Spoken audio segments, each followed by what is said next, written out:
I hope you're all doing okay today. My name is Dr. Christine Abercrombie, and I'm here today just to have a bit of a chat with you all about how we can make the best of the holiday period, regardless of our circumstances, really. So the topic today that we will be covering is mindfulness, living in the moment over the holidays. The idea of mindfulness might be very new to a lot of you. It might be something that you've heard in passing but aren't quite sure what it is, or it might be something that you've never heard of before. Either way, that's okay. This is really just an introduction to mindfulness whilst placing it in the context of living in the moment over the holidays. And living in the moment is part of really a main premise of mindfulness, the idea of kind of living in each and every moment we have it. So I suppose just to kind of start, I suppose I was just thinking about what everybody's situation might be over the holidays. Of course, we are all so different. Our families are also different. Our experiences at any one point in time are so different due to the changeable nature of life.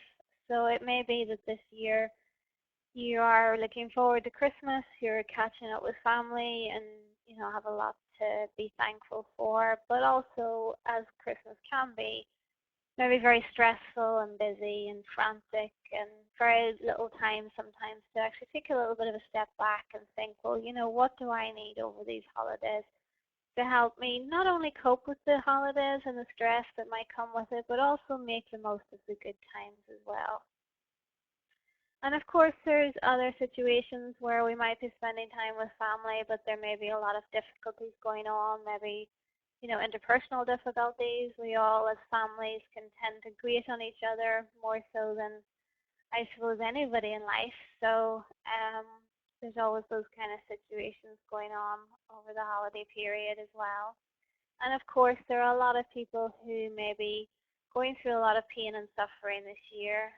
Maybe they're suffering from some mental health difficulties themselves, might have lost a loved one or had some really difficult changes in their lives or experiencing an illness.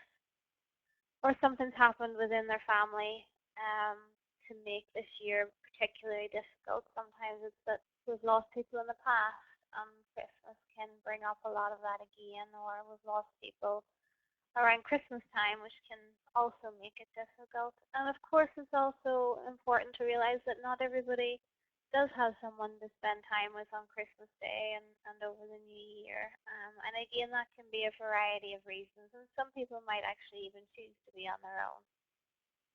So everyone is really experiencing a whole host of different things in life in general, and therefore, of course, will be experiencing a whole host of things in terms of the holiday season. So just to kind of get us started, a little bit about me and my business. My business is called Let's Talk NI Psychology Service. Basically, I returned back home to Northern Ireland a few years ago and set up a private practice working from home. There's a few different services that we provide, face-to-face, online and telephone psychological therapy. The online thing is relatively new, so now I'm also providing therapy for people who may not be able to come into the clinic or for a variety of reasons would prefer to do it online. Also people who may not live in Ireland at all, who want to access the services. I also am starting to provide online seminars such as this one covering a range of mental health and self-care topics. So I'd be really interested to actually get feedback as to what kind of topics people might be interested in, so I can really tailor it to think about what people really want to hear and to learn. Because of course I'll have ideas in my head, but that might be quite different than what people are actually thinking themselves. I also provide clinical supervision to support other counselors and therapists. As therapists ourselves, it's very important and part of our job and something we have to do from an ethical standpoint that we get supervision regularly. It gives us an opportunity to go to other people for a sounding board and to reflect upon the services we are providing and the therapies we are providing to ensure that we do help our clients in the best way possible. So that's another part of a big part of my job. And I also provide consultations providing mental health related services. So that's a little bit about my practice and what I do. And then there's a little picture of me so you all know what I look like. My name, as I said before, is Dr. Christine Abercrombie. I am a chartered clinical psychologist. I've been working and studying in the field of psychology for around 17 years now, so I've experienced a lot of different things in a lot of different fields, which has been very exciting and challenging at times as well, but I've definitely enjoyed it and continue to do so. And my main ethos within my service is to provide clients with a service tailored to meet their individual needs. So it really is about thinking about what any particular client or clients are really needing and how I can help them in the best way possible. And one thing, I started integrating mindfulness into my professional world probably around 12 years ago, I think. And I've been providing mindfulness to people on a one-to-one and group basis throughout that period. And over the past 3 years in particular, it's something I have become increasingly passionate about, partially due to a personal experience myself whereby I've started suffering from chronic back pain quite a wee while ago, and I started using mindfulness to help me with that, and I've really embraced it and have kind of really experienced how beneficial it can be as a way of life, really. So just a little bit about my experiences with mindfulness, which I'll probably reflect a little bit more about later if I think it's important just to put a little bit of context to the whole thing. So to start off, this will last probably an hour to an hour and a half, depending on how sidetracked I get. I'll try and keep focused. I just wanted to start off by kind of making sure you're comfortable. It's important that you kind of do what you can. I know this is a busy period and there might be a lot of people around or quiet, and it's about just taking that time for yourself, but to find a quiet part of your house where you're unlikely to be disturbed. And also turn off your mobile phone if it's on, or even put it on silent if you're expecting maybe some phone calls or whatever, just to kind of help you focus, because we are going to be going through some meditations and everything during this practice today. So it is important to have that space for yourself right now if you can. Of course, obviously life does happen, so just do whatever you can. Again, we tend to be very much locked to our technology these days, which I know is ironic because we're doing this through technology. But if you could close down any other programs open on your computer, particularly any social media where you might be getting notifications and things, that would be great as well. And then last but not least, do what you can to get yourself in a comfortable position. Perhaps that's sitting or lying down. So somewhere where you're comfortable yet supported and feel like you'll be able to relax a little bit through the presentation. Okay, so just a little bit of kind of setting the scene stuff there just to make sure you are all okay. We're going to start it off, I thought, by actually doing some mindfulness to begin, so we can kind of directly experience it and then maybe go on to kind of discuss it in more detail and reflect upon how we can use it over the holidays. So one of the main premises in mindfulness practice is called a 3-minute breathing space.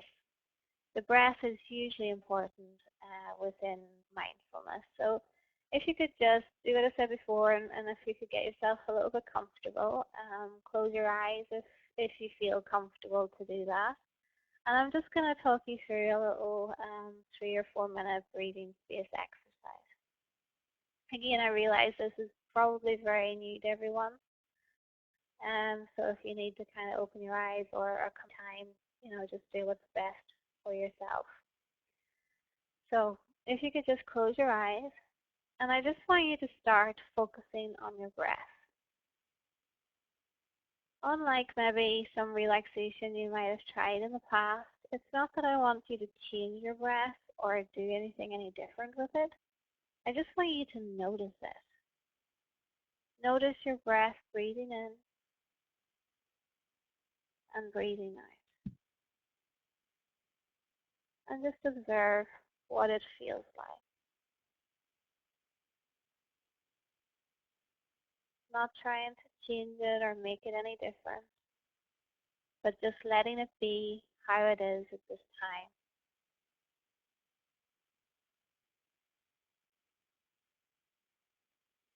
Notice whether your breaths are shallow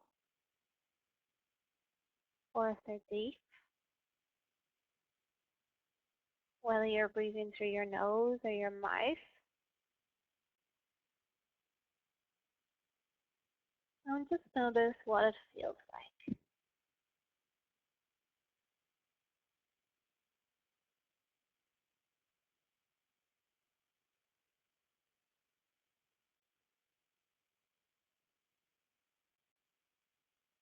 And as you're doing this, I imagine your mind is probably wandering off to different places, maybe thinking about what you have to do or what you haven't done, or worrying about something, or thinking about a whole range of different things.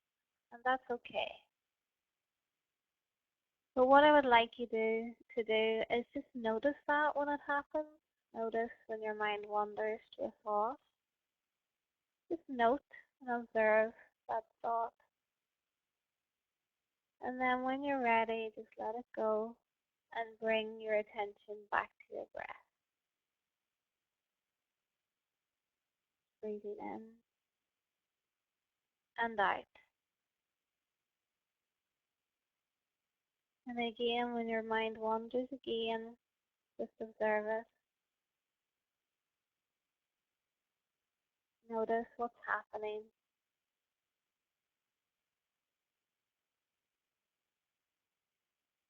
And again, bring yourself back to your breath. It's important to really note that there's no right or wrong way to do this. It really is just about living in each and every moment as it arises.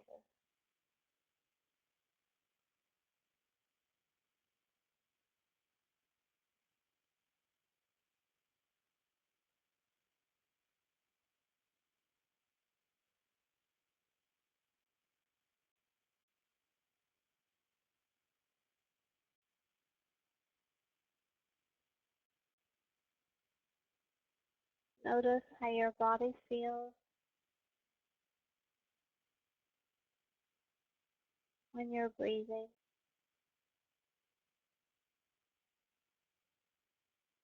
And again, just observe any thoughts that you might have and bring your attention back to your breath again.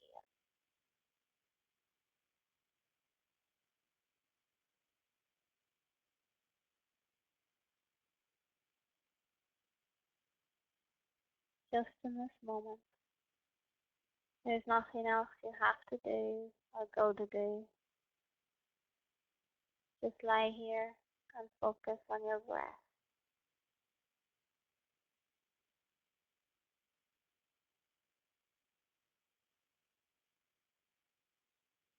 Noticing any thoughts that come and go. Kind of like they are just clouds passing in front of you. Notice any emotions or feelings. And again, that's okay. Just bring your attention back to your breath and focus on your breath, breathing in and breathing out.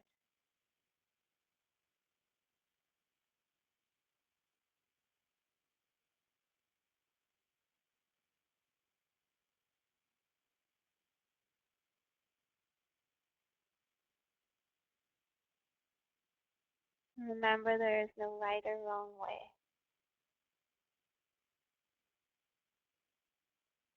And then just when you're ready, just take your time to connect yourself back with your surroundings, whatever noises you might hear, whatever's going on around you, and just open your eyes when you're ready. And just slowly take your time to re-engage yourself back into the world around you. Noticing how you're feeling right now in this moment.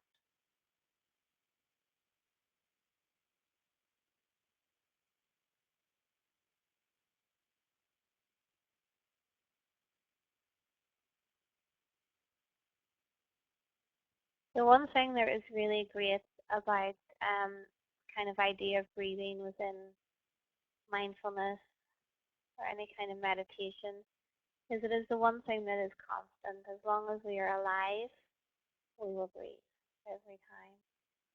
Yes, it might be levered if you have lung problems or whatever, but it is something that will happen moment by moment.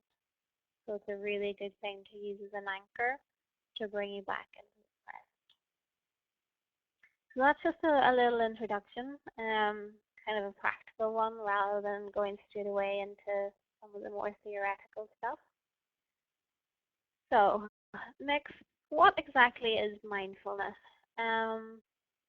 Pretty good place to start, really, isn't it? Mindfulness is defined as the intentional, accepting, and non-judgmental focus of one's attention on the emotions, thoughts, and sensations occurring in the present moment. So there's a lot of words really to take in there, a lot of different concepts and ideas. So if we just kind of break it down, so it's the intentional. So the idea is that mindfulness is conscious, that we're making a conscious, intentional decision to engage in what is called mindfulness. Accepting, so it's about learning to be in the moment and accepting things just as they are.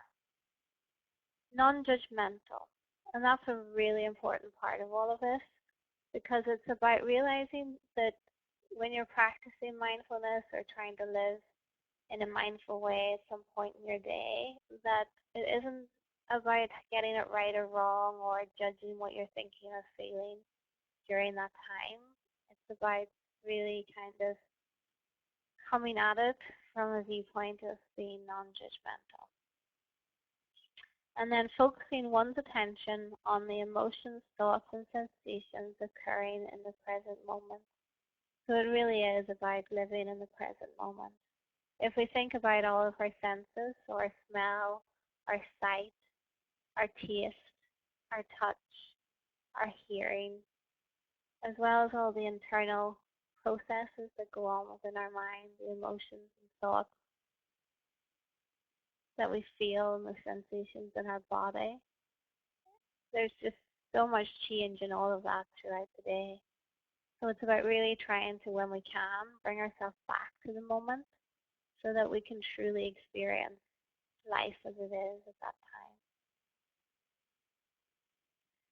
This is a really important point that I think kind of makes a lot of sense for me. Mindfulness meditation doesn't change life. It's not going to get rid of the difficulties that are perhaps in your life at the moment in terms of any losses or grief or changes that you might be experiencing. The life that we live remains as fragile and unpredictable as ever, because that is the nature of life.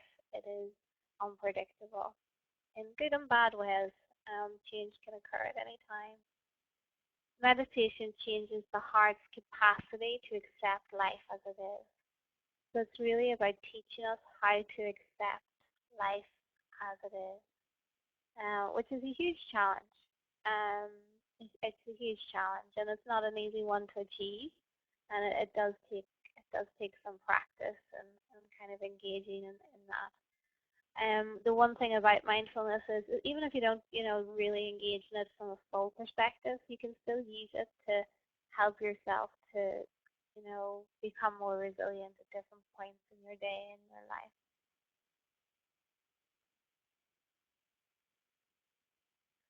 So a little bit more about kind of what is mindfulness. So mindfulness combines meditation, so just, for example, what we just done, breathing techniques, again, like what we just done, and paying attention to the present moment. So those are the kind of key elements to it. Um, and just, I suppose, slightly repeating what was said before, it involves acceptance, meaning that we pay attention to our thoughts and feelings without judging them. I think as human beings, we are naturally judgmental towards our thoughts and feelings, being hard on ourselves for them, becoming very attached to them, without believing, for instance, that there's a right or wrong way to think or feel in a given moment. So it's really about releasing that idea that in that moment we should be feeling or behaving or thinking a certain way. So it's quite different to a lot of other therapeutic approaches where the focus is about changing things, where with mindfulness it's more about acceptance, and being with what we're experiencing in that moment, which does sound a little bit scary and a little bit maybe counterintuitive. But as we talk about it a little bit more, I think it will become a bit clearer as to what it means. The thing about mindfulness, though, is that a lot of these ideas can really feel very abstract, and hard to get your head around until you start to, maybe read a bit more and practice it in your daily life. So I suppose don't expect yourselves by the end of the seminar to kind of feel like you know exactly what mindfulness is and how to integrate it into your life. It's more about taking what you can from it, over your holiday period. And then if you are interested and feel like it's something you want to look into more, really looking into some of the references at the end, or contacting myself to discuss it in more detail either. So just got a few wee diagrams now to make it a little bit more interactive and interesting. So just breaking it down again, mindfulness means paying attention in a particular way, on purpose, in the present moment, non-judgmentally. I like this little picture. It's funny because as human beings, being able to think a lot and contemplate and cognitively process things in the degree of intellect that we can has been a huge part of our evolutionary process, and enabled us to achieve so many different things.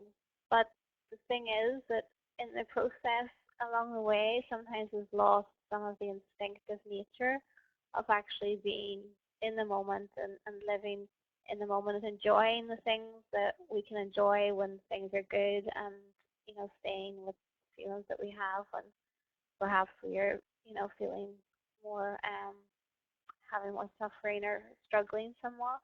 And then, of course, so you've got this, is obviously the person, then you've got this little dog just walking around, and all he's thinking about is the trees. So, if there's any animal lovers there, I'm sure you know this yourself. They just, focus on, what's in front of them at any one given time. And because of our, evolved intellectual capacity, sometimes we do lose the ability to find that simplicity in our lives again. That's so very important. So yeah, the idea is, are we mindful? So was our mindful, or are we mindful? So I do really like that one.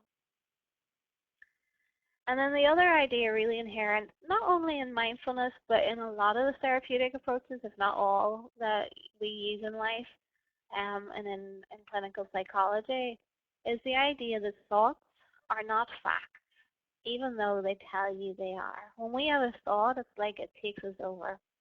And in that moment, we are convinced that that thought is the reality, that that's exactly the truth of the world and our situation and us or the people around us.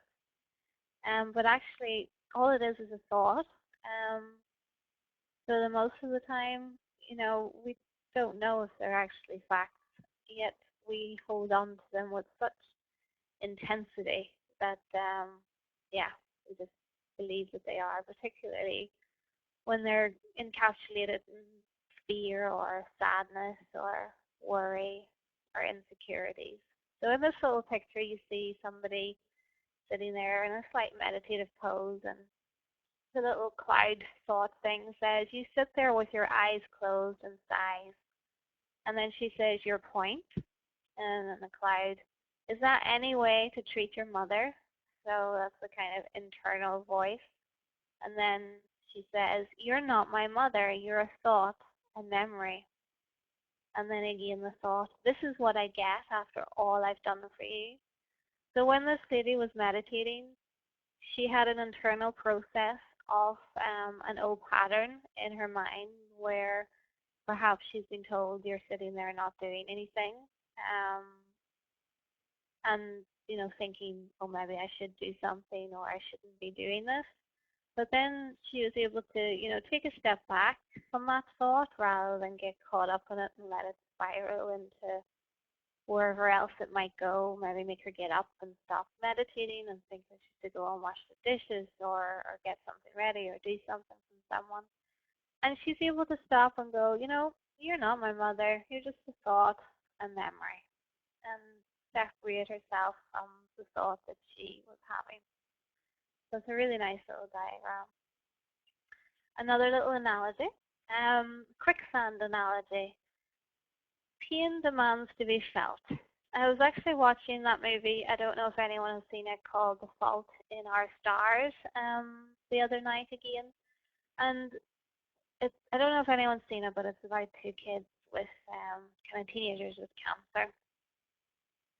And a really, really beautiful, beautiful movie. And in the midst of it, there was a quote that one of the teenagers said. I can't remember which one. But it says, pain demands to be felt. When we suffer, whether it's emotionally or physically, that pain does demand to be felt. And a lot of the time, what we've learned to try and do is to distract ourselves from that pain, which is also a coping mechanism in itself, and comes in very, very handy a lot of the time. But from the idea of mindfulness, the idea is that if we struggle and struggle and resist those kind of difficulties, that actually we get caught in like a quicksand idea where we're struggling and struggling and we're just kind of getting caught in it rather than allowing ourselves to stay and sit and be with whatever it is and gain some clarity over it by actually not resisting. So you can see in this little diagram, it's not the clearest, but I just wanted to put it in anyway, that this little boy says, oh no, this sand must still be wet from the rain. It's like quicksand. It's pulling me in. So that's kind of his thought. I must struggle, but it's futile. The more I move, the deeper I go. It's hopeless. So the more he struggles and struggles and struggles, the deeper he's kind of getting lost in the quicksand. And then this little girl says, quit floundering, will ya? You're ruining my sandcastle. So actually the little boy was only playing and pretending. And then he says, some people just lack an imagination. So in the end, actually, he was just pretending. And the wee girl thought, that he was just floundering around.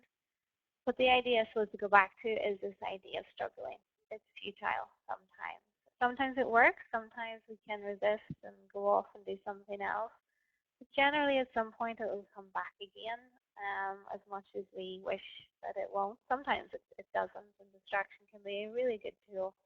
But from a mindfulness perspective, to sit with a thought or a feeling or emotion and just let it be, can really help you to gain some clarity and understanding of what it is that you're experiencing in that moment. So I just wanted to go through a few tips, or myths about mindfulness. I suppose because mindfulness comes from a Buddhist philosophy, a lot of people might still feel like it's quite hippie-ish, although I have to say it is becoming more and more widespread and prolific within society, which is incredibly exciting. It's being used in schools and businesses. You can see on the internet how, chief executives from Google are incorporating it into their business. And it's really an exciting time for mindfulness, but of course it still comes with a lot of preconceived ideas of what it actually consists of, given its more meditative and Buddhist background. So just to go through some of the top myths, mindfulness is for taking a time out from life, quieting the mind and reducing stress. So that's definitely a huge myth about mindfulness, that it actually is about taking time out. And sometimes, it is. It's about kind of giving yourself that break from life. But I suppose from what you were doing, or it could give you some time to relax. But it's really about being with life more rather than taking time out. And rather than it being about quieting the mind, it's more about being with the mind and observing it in a way that allows you to really experience what it is you're experiencing at any one time. So mindfulness isn't something that you have to go and lie down in your room for an hour every day and practice, and that's the only way that you do it. It's actually incorporated in everything we do in our life if we want it to be, which is quite exciting. So again, the idea that you need to carve out plenty of time in a serene, mindful space. There are times when you're doing your mindful practice that it is important to have some quiet time. But again, you don't need to carve out much at all. It takes very little time every day to do a few meditations, and actually a lot of them you can even do when you're out and about, or if you have 5 minutes in your car, if you're socializing with friends, standing in a queue, and we'll go through some of those later. There's just so many ways that you can integrate it into your life. Again, there's a myth that it's about focusing or concentration. Mindfulness isn't about focusing in on any one particular thing. It's about observing exactly what's going on. Sometimes the different meditations will take you in different directions, or the different practices even will take you in different directions. But it really is about observing what is happening in that moment. Mindfulness is for people who are relaxed. It is for anyone. I think none of us are relaxed all of the time. You don't have to wait until you're relaxed to try and integrate mindfulness in your life. It's actually usually when you're not relaxed that you need it most, and then continue, practicing it generally as a way of life, even when you are perhaps feeling more relaxed. And last but not least, and I can definitely vouch for this one, mindfulness teachers are always mindful. Well, that is definitely not the case. I can tell you myself that as much as I practice mindfulness, I am most definitely not always mindful. That you try and integrate into your life, and there's always a lot more to learn, and it's I suppose kind of impossible in some ways to do it all of the time, and we still all get lost in our emotions and caught up in everything that we are experiencing, as you would obviously expect. Sorry, I'm having a little bit of interference at the moment with my mobile, so I apologize for that. So go on to the next slide.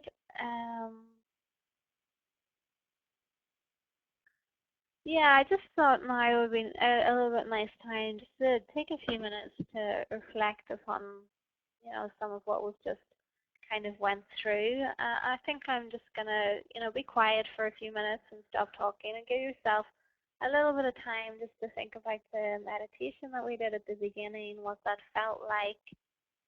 What some of the stuff that we've talked about so far kind of makes you think about, and if it's different than what you might have expected, or kind of any questions that you might have at this moment in time.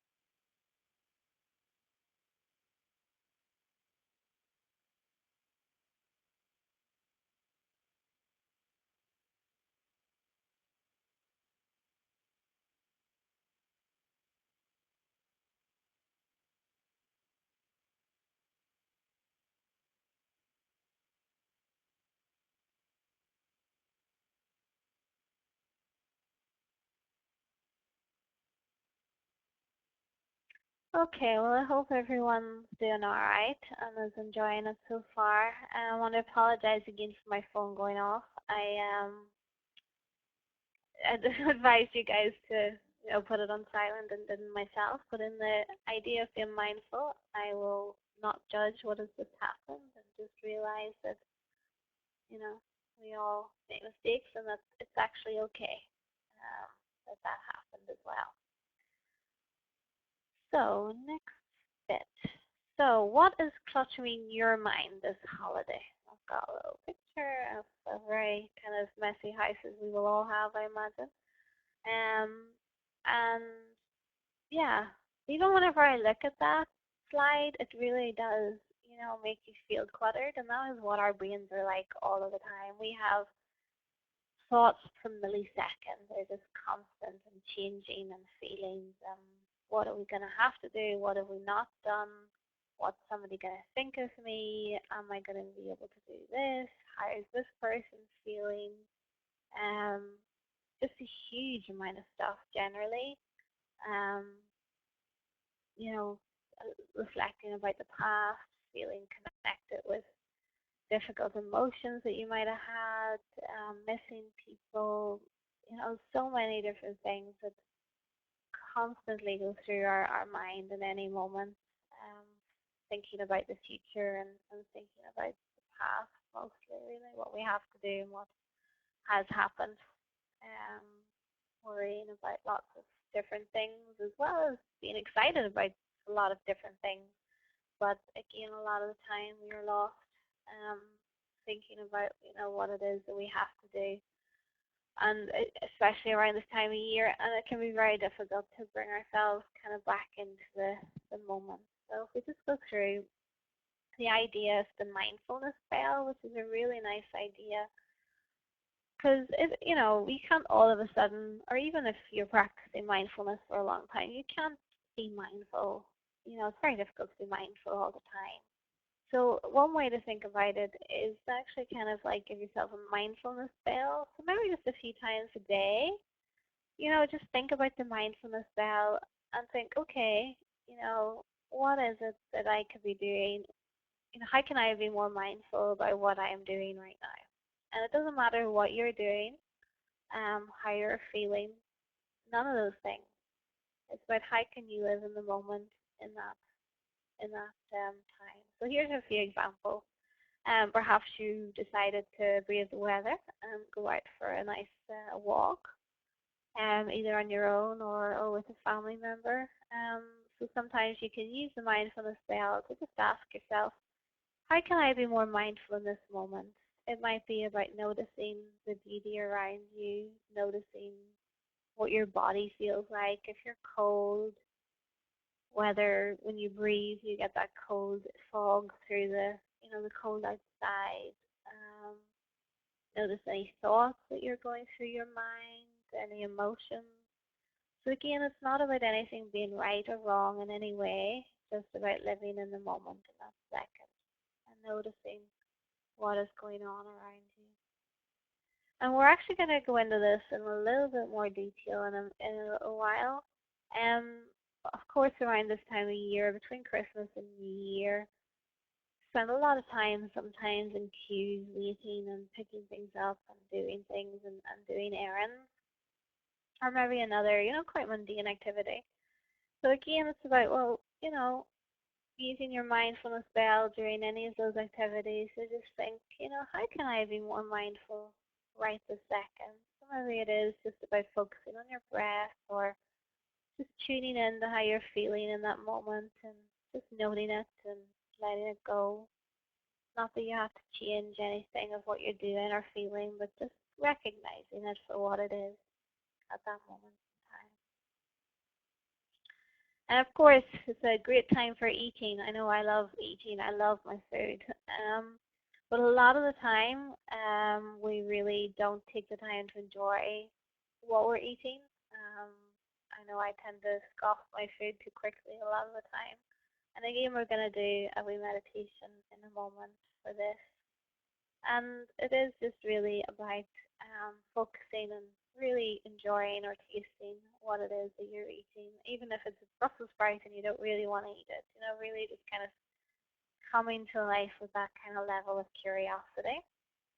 And again, a different activity like washing dishes. There'll be chores to do over the holiday period. And, you might think, well, how can I get anything from that? But it is just about really noting what the water feels like, what the soap feels like, how you're feeling at the time, what any thoughts are going through your mind. It just really sounds really weird being with the dishes or whatever chore you were doing at that time. So it becomes something that you can engage in more than you actually ever thought you could. So, and there's like 100, like there's just so many examples of how you can use a mindfulness spell, and it's very unique, obviously, to yourself. So just play around with it, come at it with a little bit of curiosity, see what it's like. A really important thing to share is the benefits of mindfulness meditation, just to really show, what research has found in terms of how it has helped people. So it has been found to improve mood and quality of life, to improve your memory, creativity, attention span, as well as your reaction speed, to enhance mental and physical stamina and resilience, to improve emotional intelligence, to be a potent antidote to anxiety, stress, depression, exhaustion, irritability. And it can also dramatically reduce pain and the emotional reaction to it. So a lot of different things that it has been found to help. So just a few more. It has been found to be at least as good as drugs or counseling of different kinds for the treatment of actually clinical level depression. It reduces addictive and self-destructive behavior. And I agree, regular mindfulness, people who kind of integrate mindfulness into their everyday lives are generally, through research, found to be happier and more content, while being less likely to suffer from psychological distress. So, really great outcomes coming from a lot of exciting research at the moment. And there's just a little reference as to where I got that summary of research from, if you'd like to read more. There was actually some research done just recently at Harvard University, and this is really exciting. So it says, although the practice of meditation is associated with a sense of peacefulness and physical relaxation, practitioners have long claimed that meditation also provides cognitive and psychological benefits that persist throughout the day. This study, so the Harvard study, demonstrates that changes in brain structure may underlie some improvements and that people are not just feeling better because they're spending time relaxing. What they actually find through doing something called a functional MRI, where it actually analyzes what is going on in terms of electrical activity and brain matter within our brain, is that people who practice mindfulness showed significant changes in their actual gray brain matter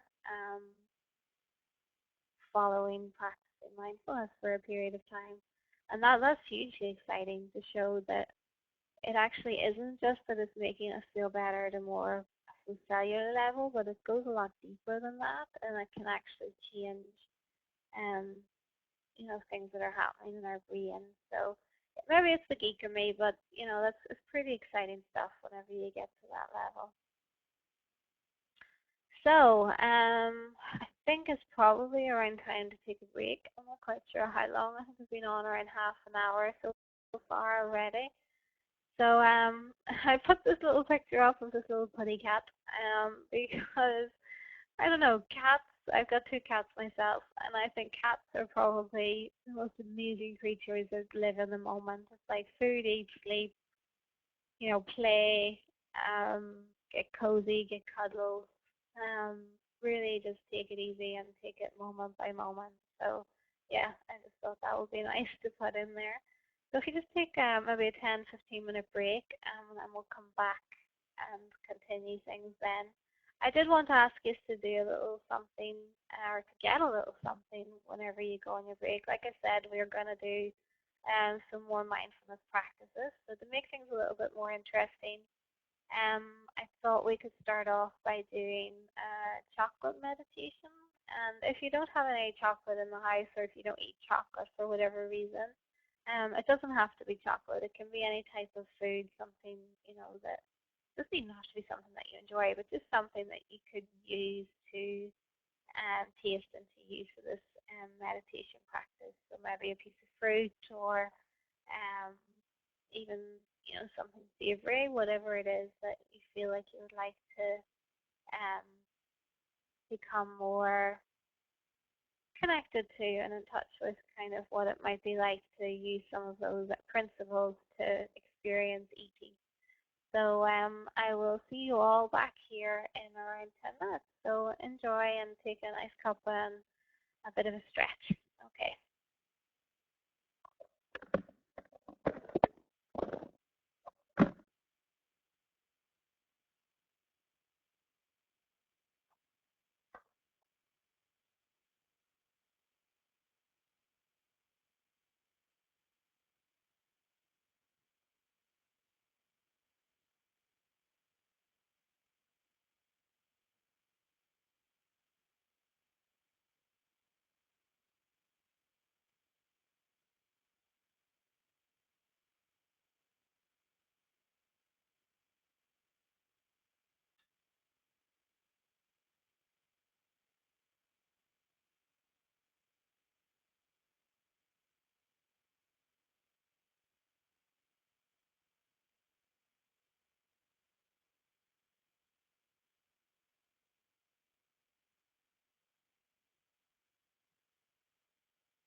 Okay, everyone. I hope you've all had a nice little stretch and a bit of a break. I should have actually said before I stopped that obviously if you're listening to this as a recording, you might have had to take a wee bit of a second to find out when it started again.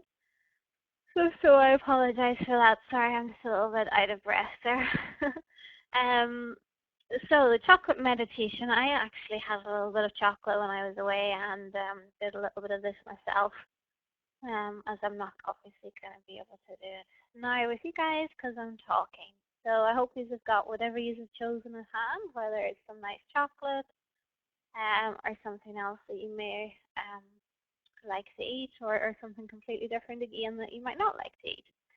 And I'm just gonna just take a few minutes again to go through a different type of meditation, which really just gets us in tune with all of our different senses and lets us think a little bit more about our experience with food.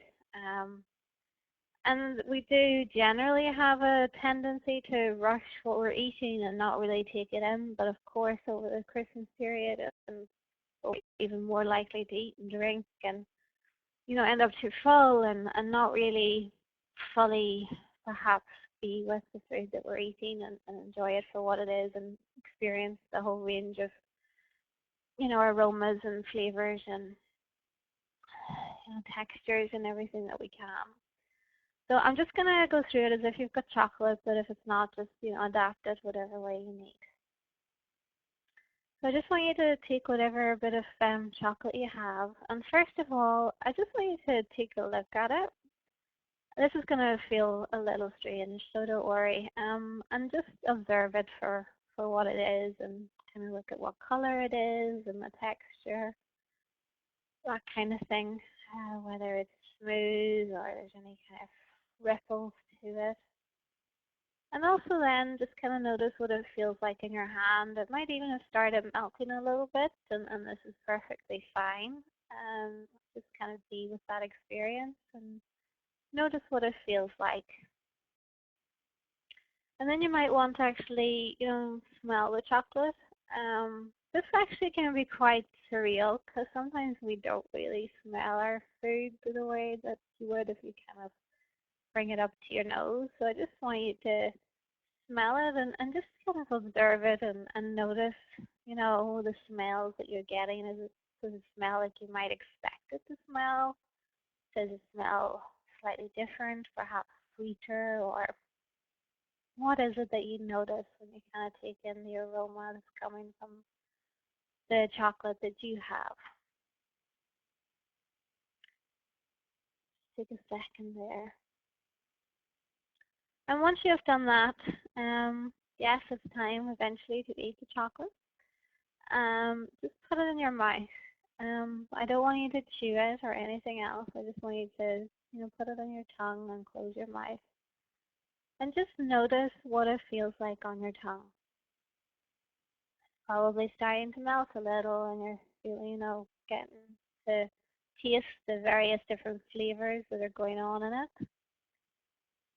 And just let yourself really get in touch with the flavor of your particular piece of chocolate. Everything tastes so different and has such a different texture and smoothness and taste. So just really take it in.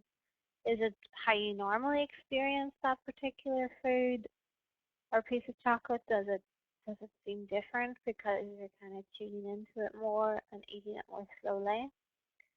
And really just take some time to let the chocolate melt in your mouth. I imagine one of your instincts is probably to, bite into it and chew it as normal, and that's okay. It's okay you have that instinct, and even if you do it, that's okay. Just notice whatever it is you're doing, just notice what it feels like and try and kind of be with it.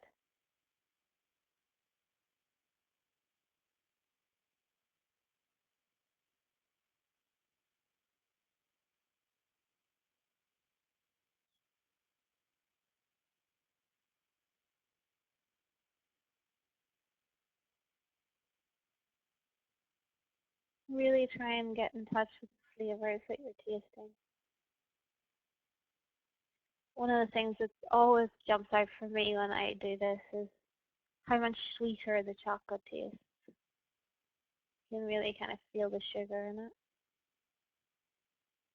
It's also nice to do with dark chocolate, or whenever I first was introduced to meditation, mindfulness meditation with food, it was actually a raisin, and it was during our training. And you can imagine 18 clinical psychology trainees sitting around in a circle doing a mindful raisin exercise like this. It's definitely one for the books. So really just take your time, and it might be that you're coming to the end of a chocolate now, or maybe you've already swallowed it.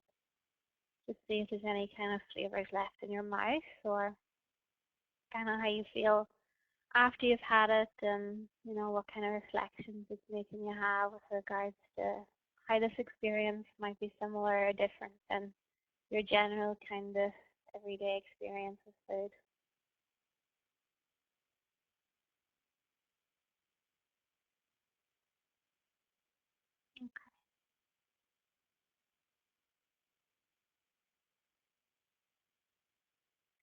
Well, I hope you enjoyed that. That's just a little bit of an idea into, a different type of way of being mindful, and just bring that into the Christmas and New Year period, even if it's that you're drinking some alcohol that you like, or, eating something that you like, or just like, try and notice things that you've not noticed before, because that's really what mindfulness is about. It's about curiosity and observation, whilst kind of not judging, what is going on.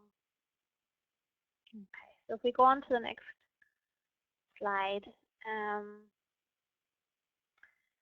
this is another type of mindfulness practice that you can do when you're, just doing whatever it is over the holiday period or in life in general. The intensely frustrating line meditation. This was put together by Danny Penman, who is the author of one of the books I've referenced at the end. So, like I said earlier, a lot of the time that we have around now, up to now, and even from now to New Year's, is we can spend a lot of time queuing, whether it's to go into a pub or going out for the night, or going to the shop, or even to a cafe, or whatever it is. There's a lot of the time that you can spend waiting, or just even waiting generally for people. Um, So this introduces really, again, even in more depth, the idea that mindfulness accepts that some experiences are unpleasant.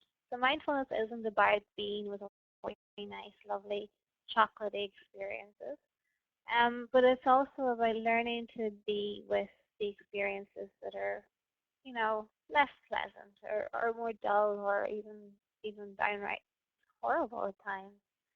And it actually introduces the idea of primary and secondary suffering. So primary suffering is the thing that happens. So something happens in our lives that upsets us, whether it's something somebody says, or even a thought that we've had, or something that happens in our life, and that's our primary suffering. The secondary suffering is what happens after that. So if we take the line meditation exercise, if we think about what can happen when we're in a line, the primary suffering is the fact that we're bored, agitated, worried, anxious, thinking about the fact, that all this is needing to be done, and I'm standing here in a line, and there's all these people, and it's noisy, and all the things that you feel like a lot of the time when these things happen in life. The secondary suffering is whenever we react to that. But it makes us more annoyed, more frustrated, more angry. We start getting more upset about, different things in our lives. It might initiate some emotional reaction within us, some anxiety, some frustration with a certain person. So many different things, which then just can cause us to enter into this really big spiral of frustration and anger and hurt, and it can just really kind of just send us off in a wild direction. And that's okay too, because these things happen. We're human, and that's what happens in life. But the idea of mindfulness is by being in that moment, that sometimes what we can do is actually be with the primary suffering in a way that it actually helps us minimize the chances of the secondary suffering from happening. So it allows us to what they call react, respond rather than react.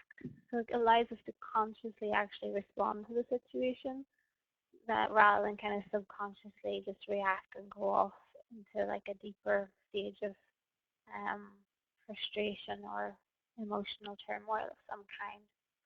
So whenever you're in a situation like queuing up for something, just take a moment to tune in and ask yourself, what is going through my mind? What sensations are in my body? What does it feel like? And what emotions and impulses am I aware of? The thing that always pops into my mind here is whenever you're in a line and you're looking at the other line and you're thinking, is that one going to be quicker? Am I going to be quicker on this one? And you kind of walk back and forth, and rather than just actually being in the line you're in, because most of the time it really does make hardly any difference. Yeah, you might be a few minutes quicker, but you spend that time, you know, you know, trying to figure out how to quicken the process up. So just again note what it is that you're feeling. And at the bottom here it just says accepting the sensations of primary suffering allows the secondary suffering to take care of itself and to progressively diminish. Again, I really want to point out that it doesn't mean that you have to be able to do this all the time. Actually, you don't have to do anything. It's about using kind of mindfulness ideas and practice to minimize it. But at the end of the day, it's also about not being judgmental to yourself if things do get on top of you and the primary suffering returns into something secondary, because that's okay too. Again, it's just about noticing and being with that. So for example, whenever you're in something like a line meditation, what you can do is just, again, focus on your breath. And you can use this for any situation that's a little bit, frustrating, or whenever you're feeling emotional or whatever over the holiday period. Is, sit or stand tall. Become aware of your body. Become a little bit more aware of yourself and where you are, who you are, and the sensations in your body. And breathe. Come back to the breath. Just like the practice we did at the beginning, take one breath at a time. Notice what that breath feels like. Let thoughts wander in and out. Notice them as if they're clouds. Realize that the thoughts are not facts as much as they try and tell you that they are, whatever it is you're worrying about. And just then come back to your breath again. And again, just allow things in that moment to be the way they are. Because at the end of the day, even in that time where things are frustrating or emotional, it's still part of your life. It's still an experience that you can be with and, observe with curiosity. You don't have to like it. You can completely dislike it and be very frustrated by it, but just, allow yourself to be with whatever it is you're with, and allow yourself to be wherever you are. And of course, be here. Just be here. I like the analogy of the fact that we're human beings, we're not human doings. So it is about being, really allowing ourselves to be rather than always being in the future and the past, and allowing everything to, kind of spiral into something different. Again, it's easier said than done, so these are just ideas to kind of start to get yourself thinking more than something that you should, expect yourself to be able to do right now, straight away. And again, that meditation is from Jenny Penman as well. I want to talk now really and to think about people who are, feeling lonely over the holiday period. A lot of people feel very lonely and isolated during this time for a variety of reasons. Um, maybe you are on your own, and there's nobody about this year, or are you just